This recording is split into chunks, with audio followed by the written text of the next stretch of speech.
What's the number one thing that's going to make you successful? Your name. Then you got to try to figure out how you're going to get your name out there. Do anything you can to get your name out there, but make it big. Don't make it small. Welcome back to the Full Out Real Estate Agent. Today we're speaking with Danny Evans. So Danny's been in the business for over 46 years. So he does about 110 transactions is what he did in 2024. Average sale price, 1.3 million. So he serves the Greater Langley area. So one of the top agents in all of Royal LePage. He was with Home Life, transition over to Royal LePage. And Danny's got a really cool story. We had a great conversation before we went live. And one of Danny's superpowers is storytelling. So we're going to be diving into that. And this is going to be a phenomenal conversation. Danny, welcome to the show. Thank you. Pleasure to be here. So Danny, it's like you've been in the business for almost 5 decades. Right. So it's many years. You've seen ups and downs. What was it back 46 years ago that got you into real estate? Well, I was a teacher and I had a friend that was in real estate and he goes, I think you could be a good realtor. And so I said, well, I'll try it out. So when I started in real estate, I had to figure out, well, how do you sell this and what do you do? So I became a for sale by owner expert. And that was in Kelowna at the time. So what I would do is at that time, you had pictures that you could get in 1 or 2 days. So I'd go out on a Friday, take pictures of everyone's homes that was for sale by owner. And then on Monday or Tuesday, I'd knock on their door and say, I got a picture of your home. And so this was my first time in real estate. And so what I would do is I'd take a picture of their home. Well, lo and behold, in 6 months, I had 18 listings, all for sale by owners. And if you've ever worked, the hardest ones you can ever work are for sale by owners. So they gave me a grounding like you wouldn't believe.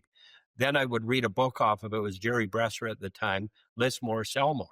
And what I liked about that book, and this is what I provide for a lot of people, as well as a realtor, I think I'm a terrific trainer. And so at the time, I knew how to answer every objection, and I had these listings. And then a friend said, hey, why don't you come and work with us, which was back to where I was from, Surrey, Langley.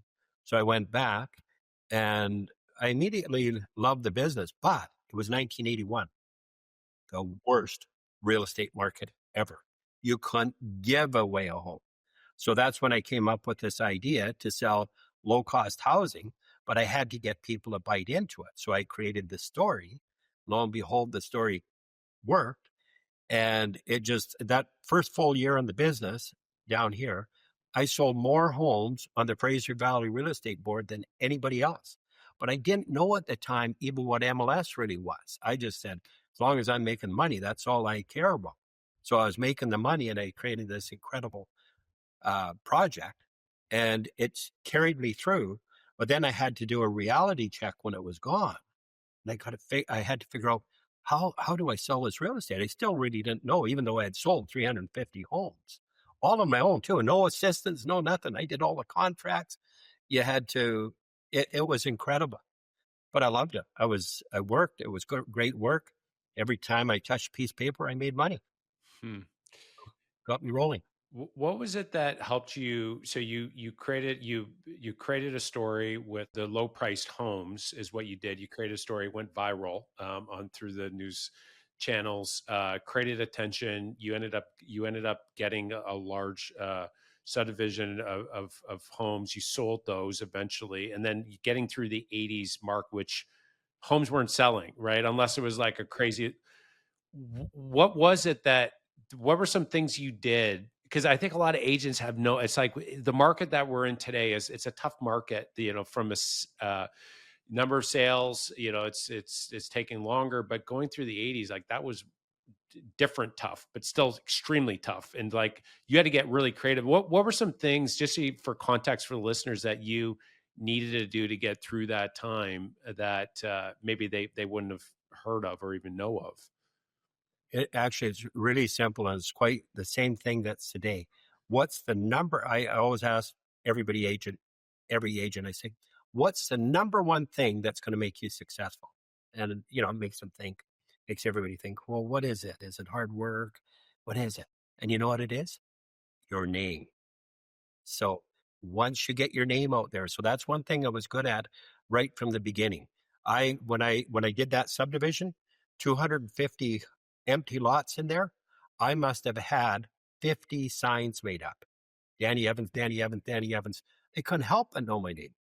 So then when I did it again, I would always look for places that I could get my name up. And pretty soon people started to think, oh, you're the guru. They don't know whether or not you sold homes, but if you had the signs up, you created the image, and Yeah. people loved it. I still do that. What's the biggest thing I do?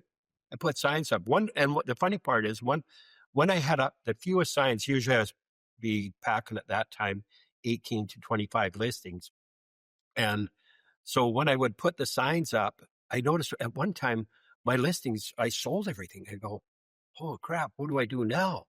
And so what I did is that I put up big signs. So, and the biggest thing that's always on the sign is my name. So I only had 4 signs up and usually had like 18 to 20 signs up. But people came up to me, they said, and I always like keeping it in fairly tight confines. So I don't like having if you're in Toronto and you don't want to have one sign up in Toronto, one in Mississauga, one in all around. I like them all together. So my business now, most of my business is within 2 miles of my house. And I'm at my home office now. Sometimes in the week, I don't even leave my house. Yeah. So the big thing that you got to do, what's the number one thing that's going to make you successful? Your name. Then you got to try to figure out how you're going to get your name out there. Do anything you can to get your name out there, but make it big. Don't make it small. That's really good. Danny, would you put your face on the sign, or was it primarily your name through the years? Both. Both. But I was one of the first agents that started using my photo on the Oh signs. yeah, smart. Yeah. I did it, and everyone kind of thought, "Oh, what are you doing?" Well, I put and then I would get them reflective, so that they could see even at night. So, but the one thing they always had was my name, my phone number, all the rest of the stuff. For a lot of agents, if you're new, then I would put their company name in there. So depending on if you're a newer agent, weaker agent, you got a good brokerage that you work for, make sure you display the brokerage. Make sure you let them know you're part of this ultimate team. And always create everything. So create the story such that it does look like you're successful.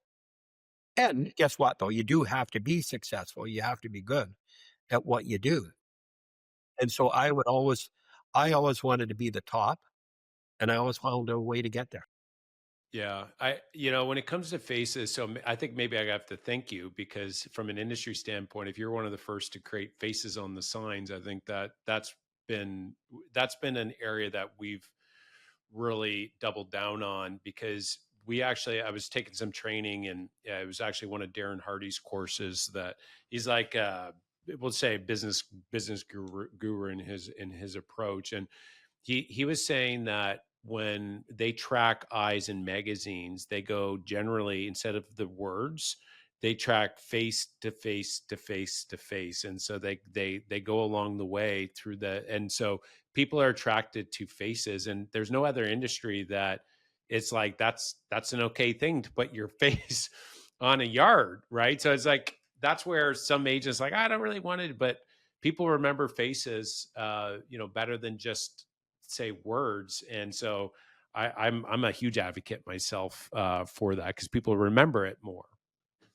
And make sure it's professional. So when you're doing it, whether it's man or lady, and if you've got a good profile, good presence, and like you've mentioned, I think the eyes are critically important. Yeah, yeah, And I think if you can get a picture that way that's professional, and so make sure that you create an image. So it is an image business. But one of the things I'll retract just a little bit when we say the market's tough. You know what? This is the most fabulous market ever. I'm looking so forward to the market collapsing because I'll come in. So rather than getting one listing, I'll go in, and I just did this about in 2022. The market was really, really slow. Or maybe it was, and it was really slow again. And the developer came and he goes, he couldn't sell his lots. He had 56 lots. And so I said, I can sell them. Well, he says, how can you sell them? We can't sell 'em. I says, give them to me and I'll show you. And so he gave me the lots. Yeah. Oh, they had them for 9 months and they sold about 6 lots. And I said, give them to me. In the first month that I had them, I sold 30 lots. And they were blown away. And all I did was create a different way to sell them than what they were. So they were trying to always sell off the end product. I said, look, I'll sell the lots off at a higher price, but I'll sell them to the end user. So I show the end user how they can make money by building their own home. And that was part of what I do. I know the business inside out. Every realtor should build their own home so that they know how it works from start to finish. And so I built 12 homes. Uh, and I don't like it from a braggadocious point, but we grew up with 8 kids and 800 square feet.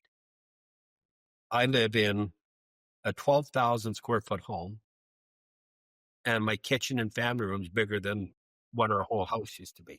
I don't say that as a braggadocious. I say it so that people know where they can. And then I've taught people how to do it. Steve, my assistant, associate, he's 37.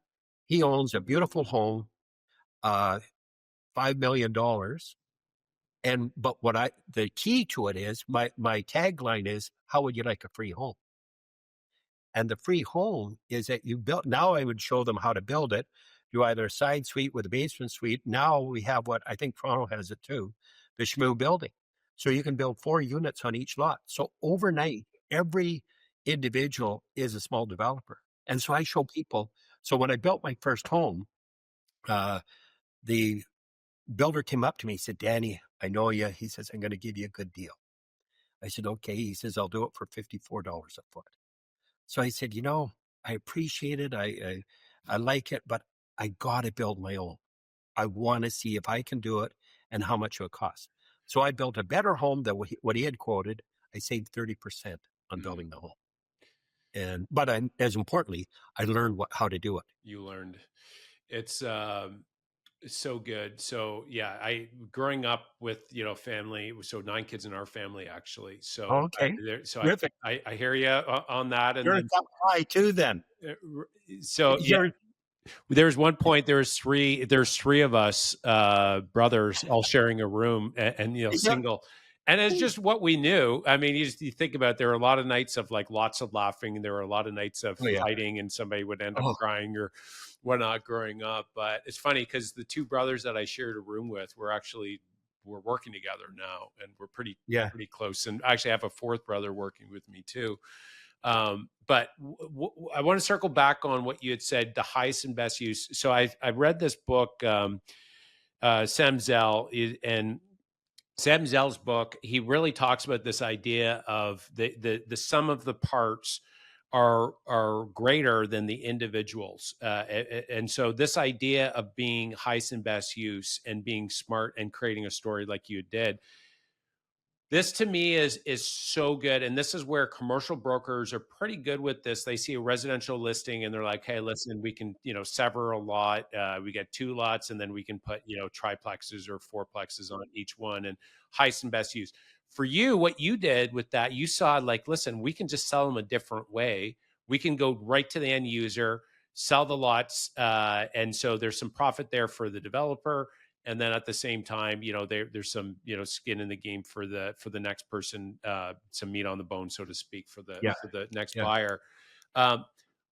What would you say for the listeners out there, like that maybe this is a new concept for them, that you said, like, I'm always looking for a story, but like there's that, but then finding highest and best use. What advice would you have for the agents out there to see that next opportunity for them to be able to take advantage of? Yeah, I think what I do with agents, I say, look, one of the things that everybody avoids in real estate, and you touched on it with commercial agents, and the reason that they're so good is that they know zoning. agents out here or all around. So when they put the zoning, they put residential. No, what residential is it? Is it multifamily? Is it R1E, R1B, R1C? What do they mean? Here's what they mean. And I show agents how to make a fortune off of that. I do the commercial end of it in terms of I see a lot where I take two lots and I can make three out of it. And so I've got two or three projects where I've made individuals a lot of money by showing them how to build. And so what I do now, when I first did it, I and it was a good way to meet builders. I would go on site and say, "Oh, can I have the information on your home?" And they would give it to me. Then I would take a list, and pretty soon I created a list of all subtrades. So now I also had a good subtrade list that I had people to work with, that that I would feed them business and they would feed me, which they have over the years, tons of business. So by doing it, so everything I do, if a guy joked, I was sitting at a party and the guy that I had worked or had sold his house numerous times and families, and he knew me. And told the people, he goes, don't sit by him. And they go, why not? Well, they said in a week you'll be listing your home. So I'm always looking for something. But so what I did is, and what I do is that I show people how to build their home. So when I first did it, I had my brother, and I said, hey, Carl, you should look at building a home. He goes, well, you know what you can do? He said, you know what you should look for? He says, get out of my house. He said, you always got crazy ideas. So I hit about the second last step, and he says, just tell me a little more.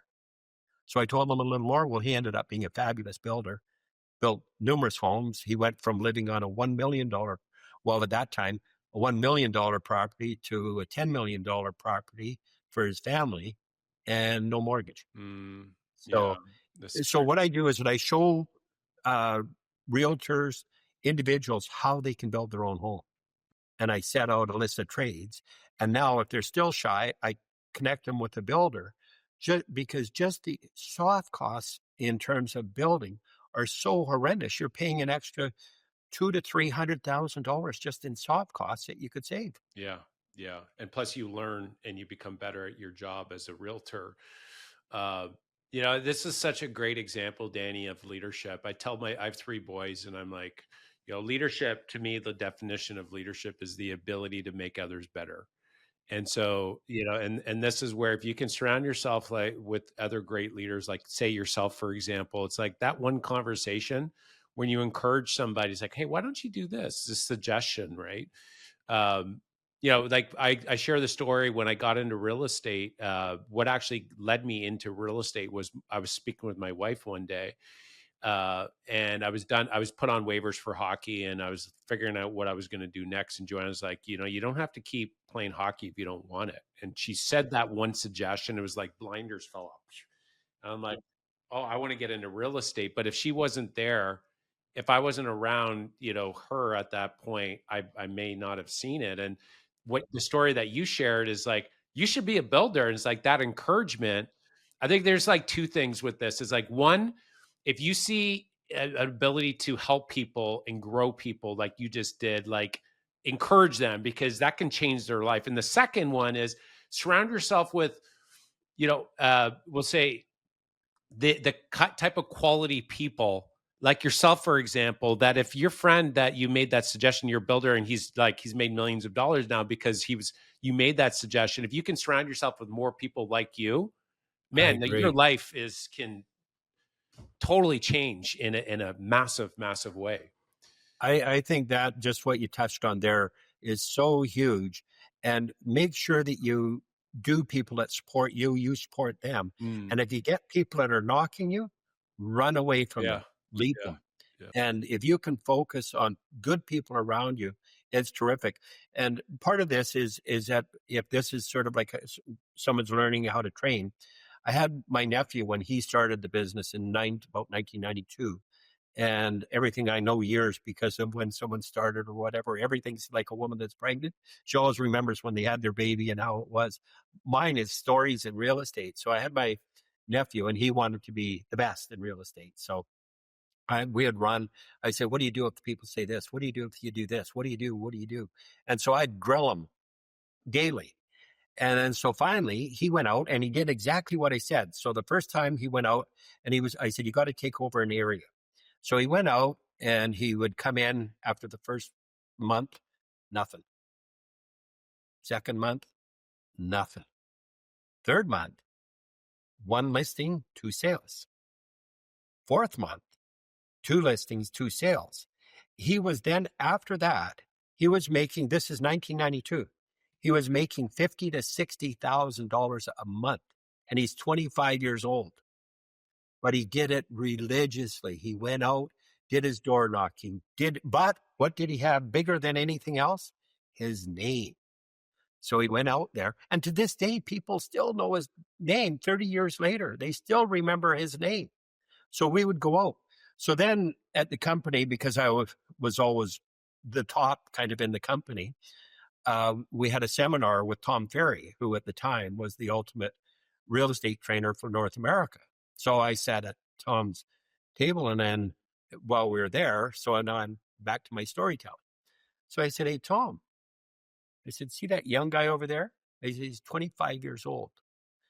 I said, "Last year, his first full year in the business, he made $275,000, 1992."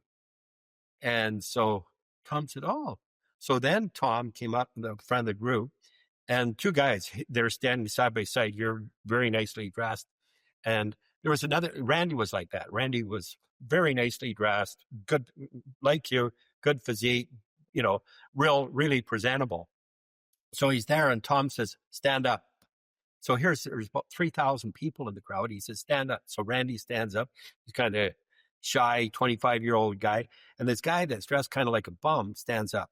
He says, "Who do you think of those two are going to make the most money?" And of course, it was Randy. And he said, "By the way, I'm inviting you to my seminar in Phoenix. I'm going to label you as Rookie of the Year for North America." And he went down, and Randy said he was like a rock star down there. There's 6,000 people, and they're all clinging on to him, trying to figure out the secret to real estate. And that So, started with your leadership. It started with yes. you. Yeah, that's Well, that's actually, cool. in fairness, the leadership, and I always say, you you you pass the torch, but he's got to carry the Oh, torch. 100%. Yeah, And he did it. he did it. He was one of the ones. When I say do this, he did it. When I say do, just, I'm sure you do it. You see that people do this and they go, "Well, I've done it for Yeah, 30 days. Now yeah, I think," no, just about you, when you're ready to succeed, guess what? You quit. yeah, yeah, Don't quit. yeah. Yeah, this idea of Steve Pressfield in I think it's the Art of War, yeah, or the War of Art. There's he has this book there that talks, or no, it's Turning Pro is what it was, and this idea of like resistance out there, and right before success generally is where you get to your worst point, but you're one step further, and it's interesting in Think and Grow Rich. Napoleon Hill talked about this when he interviewed 500 of the most successful people out there.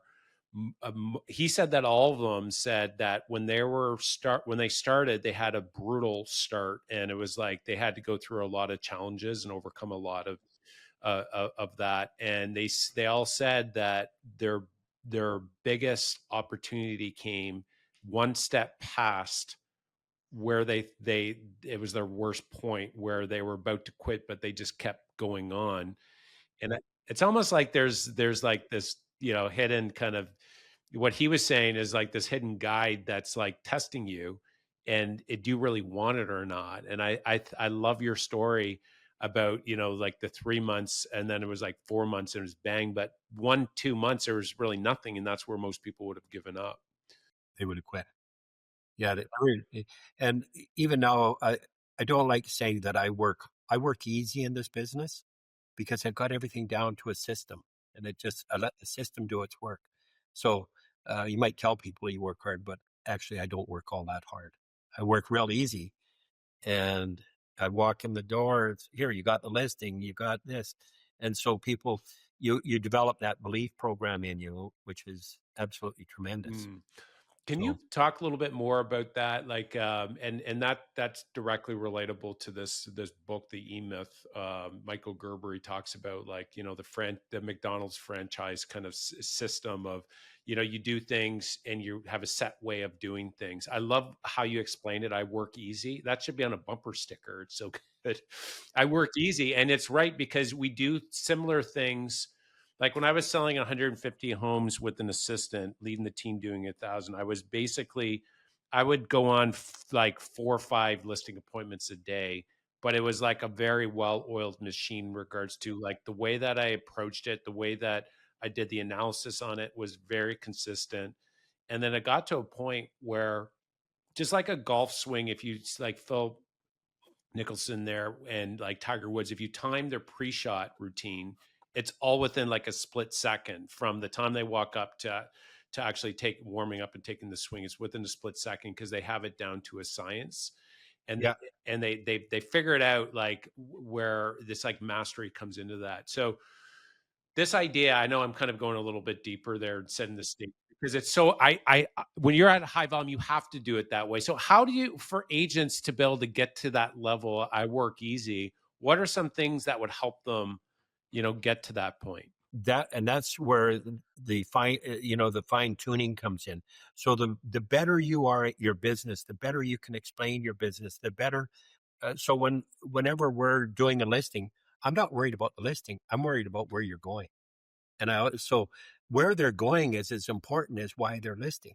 So I always show people, oh, do you know you can do this with your money? Oh, do you know you can go better? So, but I also show them what I know. So you make sure you know your financing. You make sure that you've got options. Like a lot of times there's stuff that's wrong with their home because I built homes and I've done developments and the funny part is I did them all on my own. I didn't have a huge number of people to support me. What you've just indicated, what you do going in with them on the listing is brilliant. The downside to that is that if I said to a lot of people, okay, I'll go in the listing with you, you know what they're more concerned about? They're more concerned about making 100% of nothing than 50% of something. Right, right, So I right. just have them come in. I say, hey, look, I had a young guy that wanted to learn about business. I said, hey, how about if I could make you a lot of money? I could, increase your sales by 10, 15 sales a year. Would you be interested? And he says, well, what would you want? I said, I want 50% of it. And he goes, well, I don't know. And then, so I was testing. So I said, well, how about if I only do it, you give me 5%? He didn't even want to give me 5%. He wanted it all. And so you gotta get people, you gotta get them where they want to learn from you. You walk them through it. So you have to know your business inside out. So when I wanted to be a realtor, I wanted to be an expert. So if you want to talk to me about building, I can talk about building. If you want to talk about financing, I can talk about financing. Not only can I talk to you about it, I can pick up the phone and get people to work them through. If there's something wrong with a house, I can pick up the phone and say, here, I got an electrician, I got gee, this is wrong. The building inspector turned my inspection down. Here, let me show you how to fix it. So, I've had this happen numerous times. The building inspector said, oh, this home's going to have major flooding. And I said, hold on, stop. I'll be over there in 5 minutes. So I go over there in 5 minutes and I show him to fix this wasn't $15,000, wasn't $40,000. It was 50 cents because he was not looking where even the drainage was going on this house. I knew where it was going because I had built houses. So you have to know your craft inside out. So the more you can do it and the more you can show people, oh, do you know what your zoning is here? Do you know what you can do with this zoning? Oh, didn't know that. Oh, do you know that you can build an extra how would you like free house? Oh, yeah, ha, ha, ha. How would you get a free house? Well, look, because of the zoning on your house, I can put a coach house on here. Yeah, That coach house will cost $300,000 to build, but I can rent it out for 2,500 a month. So you just made an extra $2,000 a month because of what I showed you. So make sure you know your crap. Make sure the more you know about it, and just doing a little bit like what you're talking about, going in with the people. Well, go to the office, collaborate with a group of people. But what most agents are afraid to do, and the secretaries used to say this to me at the office, you go, why do you tell all the people your secrets? I says, you know why? Because they won't listen. They know it all anyways. They're not going to listen to me. So I can, but that's not true. There's certain people when they catch on, the winners catch on. Yeah, and The winners go. when they come back to you and say they implemented and they got success, that is very rewarding, It is. right? As a because it's so rare. It's so rare. Danny, one of the things that we were diving in, and this has come up a few times about storytelling. Can you share your helicopter story on how it went viral? And like to me, is just genius uh, on how you made that happen, and how you're always looking for a good story to publish. Can you talk a little bit about that, and how you made that happen? So it started out by I was listing this. He was a developer. He had this house way kind of remote from I live in Langley, so it's kind of a remote part of Langley, but he initially thought it was going to be great to live there. And so he says, "Hey, we got to sell our house. I know it's going to be hard because it's a kind of a $6 million house in the kind of the middle of nowhere." And I said, "Well, tell me a little bit about the house. Tell me." I said, I got to get something that I can grab onto. Well, like he goes, I got this helicopter that I get off of Andrew from Sky Helicopter. But he says, I never use it. I said, that's what I need. That's my story. So I said, here's what we're going to do. Here's how the story works. We're going to take this helicopter and fly people back and forth from Vancouver. And the Chinese market was in full steam then. I said, we're going to fly people back and forth from Vancouver to your property. And so he goes, well, that sounds kind of crazy. I said, let me try it. So that's when I went to Andrew, who owns Sky Helicopter, and made the deal with him. Said, hey, Andrew, I need your helicopter. And that's when he said, well, I think it's going to cost. That'll cost a lot of money, to take a helicopter. And I said, furthermore, I want to pick up a reporter in downtown Vancouver. I want to land at the helipad in downtown Vancouver. And he said, oh, and that's when I switched it. He goes, I said, I'll make you a deal you can't refuse. If it doesn't work, I'll pay for it. If it does work, you pay for it. Well, so we did the story and we picked up the newspaper reporter downtown Vancouver, and we flew him out to the property. And it was really neat because when we're flying over the property, these were realtors that I work with. Well, there's a lineup. Because I did a realtors open. So in the realtors open, I provide champagne and strawberries. I call it a champagne strawberry open. So all the realtors are there. They're lined up on the driveway to see this house. And I was giving free helicopter rides. So we came out and I look down and I see this lineup of realtors. I get off, and these are good people that you work with. Well, they're shaking my hands. They're hugging me. It was like, hey, I know you all the time, but it was like a story, and everyone grabbed into it. So then he published it in the newspaper and then put it on the front page. Well, then other news media picked it up.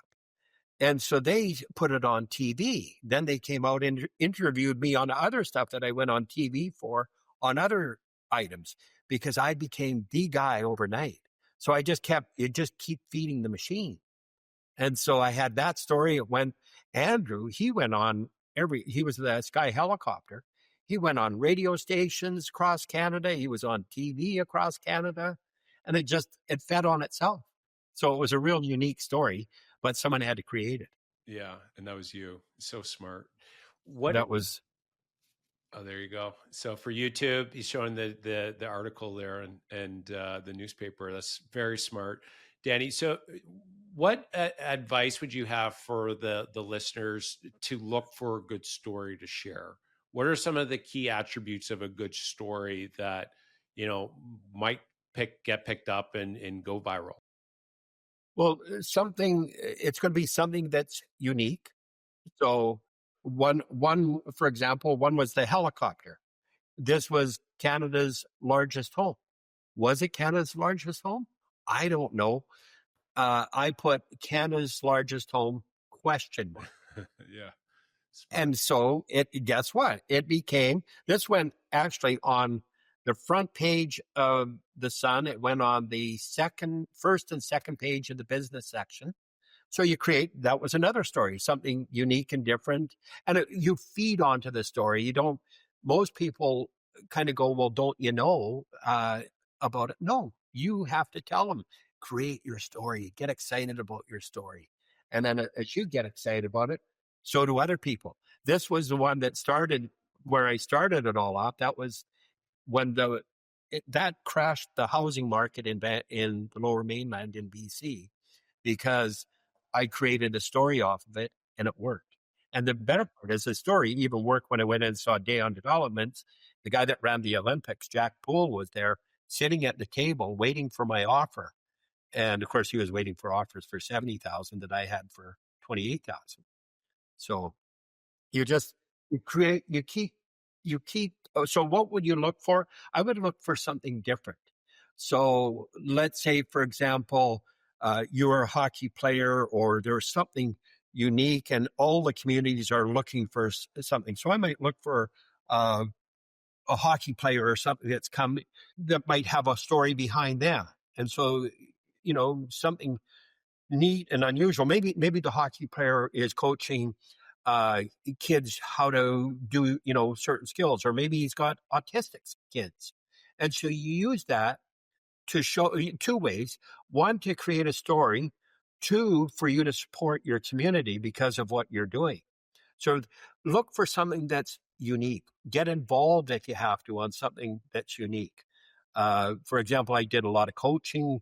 When my kids were younger, I coached all the teams: volleyball, basketball, uh, and some of them that I didn't always necessarily play. But from hockey, when you coach one team sport, you can. There's so much that transitions over to soccer, to football, to the way you play the game. So you're looking for stories all the time. Oh, so actually, the first story that I ever did was with my tennis team when I was teaching. I wrote the article, took a picture of me with my tennis team. They put it on the front page of the Kelowna newspaper at the time. So let's say that you're coaching a hockey team and you won the league championships. Well, most people just walk away and do nothing with it. Pick up the phone, call the newspaper, and say, "Hey, I'm the coach of the Titans." Or if you don't want to do it, get one of your uh, parents to call and say, "Hey, I'm coach of the Titans, and we just won the league championship," and create a bit of a drum roll off of it. Guess what? Here comes the newspaper. Oh, click, and you're the guy that's there telling the story. So if you're a realtor and you get involved in something like that, you win an event, create a story off of it. Yeah. No, it's so Send it out smart. to the newspaper. If there's a something from singing to dancing to whatever skill it might be, invite them out to the dance festival. And here's, of course, when I say it might be the lady that's in front saying, "Here's our team. Here's Cindy that just won the cup." And so it's so easy, but uh, people generally know what they call you: stupid. Oh, that's a stupid story. Oh, is it? Oh, gee, it got on the front page. Yeah. Oh, Uh, that's a stupid. Oh, it's on every news channel across Canada. Maybe we like stupid. yeah. Well, So nothing stupid. no, that's right. And actually, the most successful people, when you start really listening to their story, generally they went against the grain and they did something that seemed like, out of the ordinary. And there was a lot of resistance, but they went after it anyways, and they got a big result. And I think this is a great example of that. Uh, Danny, thanks for sharing like that, looking for stories, and it was a great explanation on how to find them and how to look for them, and then position it as well there. So transitioning a little bit to the investing side. So you talked about this, but what advice would you have for the agents out there when it comes down to investing in real estate? Is that something that do you believe investing in real estate, and what advice would you have for the listeners in order for them to build wealth faster? Well, I can't believe that realtors don't invest what they're supposed to know the best. So I'm always looking for avenues to invest in. And just a little bit of a side story: when you mentioned McDonald's, uh, one of the guys that I met when I was early in the game, because, actually leads right into the investment. I always wanted to build a house and develop property. Had I ever done it? No. Did I know? I knew people who had done it, but I didn't, no one fed me any information on it. So I bought this piece of property and I just did the numbers again. So at that time it was 2.5 acres. And I go, well, I'm going to get 10 lots out of it. And the 10 lots, I'll just say for a quick number, we're going to sell for 100,000 a lot. And if I bought the land for X dollars, and I'm only going to be into the lots for $50,000, I'm making $50,000 a lot. And if I build the house on it, I'm making another 50,000. So I'm making $100,000 a lot in the 80s. I go, it's got to work. I can't. Everyone told me it was stupid. Everyone told me that it would never work. So then I bought this property and I took my house and put it right on the corner so that I could cut my roads and put it in. I'd never done it, but I did some homework on it. Well, the guy that lived up at the end or that owned property at the end of the block, I didn't know how this easement, he had put an easement on the property. Well, the easement guy happened to be George Kidball, who owned the McDonald's franchise for Western Canada. And George was the neatest guy in the world. So he had the McDonald's franchise for Western Canada that he sold, and then he reinvested into the Keg restaurant chain. And so I went to George and I said, George, I need to get this easement off of this land. And he said, he says, I'm not going to charge you anything. He says, because I'll make a lot more out of you than I would by charging you 10 grand to get that easement off.